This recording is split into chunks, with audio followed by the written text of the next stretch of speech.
হকের দাবিতে হাহাকার সারা বাংলায়। একদিকে যখন যোগ্যতার প্রাপ্য মূল্য আদায়ের দাবিতে রাজপথে দিন কাটাচ্ছে চাকরিপ্রার্থীরা, তখন বকেয়া মহার্ঘ ভাতা, স্বচ্ছ নিয়োগ, অস্থায়ীদের স্থায়ীকরণ সহ একাধিক দাবিতে লড়াই চালিয়ে যাচ্ছেন রাজ্য সরকারি কর্মচারীরা। কিন্তু আন্দোলনের 10 দিন পরেও সরকার নীরব।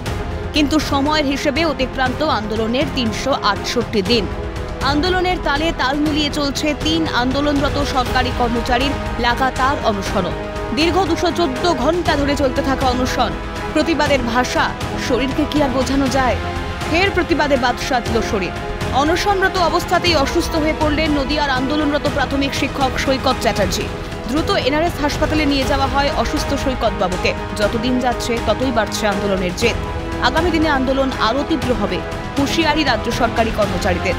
মূলত প্রশাসনের সদিচ্ছার অভাব, কটাক্ষ আন্দোলনরত রাজ্য সরকারি কর্মচারীদের। এই আন্দোলনে বিন্দুমাত্র ঢিলে দেওয়া বা তাকে ছেড়ে দেওয়ার কোনো মানসিকতা আমাদের নেই। যত দিন যাবে, যতদিন বসিয়ে রাখবেন, আমাদের জেদ তত বাড়ছে এবং আমরা লড়াইটাকে আরো তীব্রতর করব। কিন্তু খোদ সরকারের সরকারি কর্মচারীরা যেখানে 1 বছরের উপর আন্দোলন করছে, সেখানে সরকারের কোনো সদিচ্ছার প্রকাশ আমরা এখনো পর্যন্ত দেখতে পেলাম না। আর যদি সমস্যার সমাধান না হয়, তাহলে আমরা আগেও বলেছি, এখনো বলছি, আন্দোলন আগামী মার্চ মাসে যে জায়গায় নিয়ে যাওয়া হবে এবং তখন আবার ভোটও আসছে, সেক্ষেত্রে আমরা আমাদের কাজ করে যাব। বিপাকে পড়তে হবে কিন্তু সরকারকেই, এটা সরকারকে মনে রাখতে হবে। লাগাতার অনশনে দুর্বল হয়ে যাচ্ছে শরীর, কিন্তু মানসিকভাবে তারা দৃঢ় প্রতিজ্ঞ। আগামী দিনেও জারি থাকবে মরণপণ লড়াই।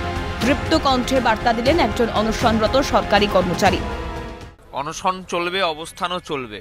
তার কারণ আমাদের শরীর ভাঙছে, এটা ঠিকই। বিভিন্ন প্যারামিটার বলছে আমাদের শরীর দুর্বল হচ্ছে আস্তে আস্তে, কিন্তু আমাদের মনোবল কিন্তু যত দিন যাচ্ছে আরো বাড়ছে।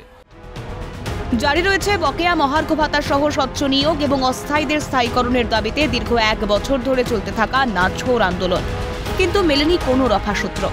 মাননীয়ার হস্তক্ষেপ তো দূরের কথা, সাহায্যের হাত বাড়িয়ে দেননি সরকারের কোনো প্রতিনিধি। নিজেদের প্রাপ্য আদায় করতে এভাবেই কি জীবন বাজি রাখতে হবে, নাকি হুঁশ ফিরবে সরকারের? প্রশ্নটা থেকেই যায়। শহীদ মিনারের পাদদেশে দীর্ঘদিন হয়ে গেলেও সরকারের তরফ থেকে কোনো রকম হুঁশ ফিরছে না।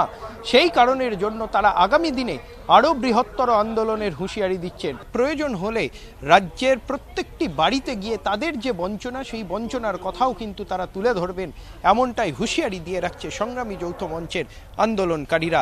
ক্যামেরায় দীপ্ত চক্রবর্তীর সঙ্গে ইন্দ্রনীল ঘোষের রিপোর্ট, ক্যালকাটা নিউজ, কলকাতা।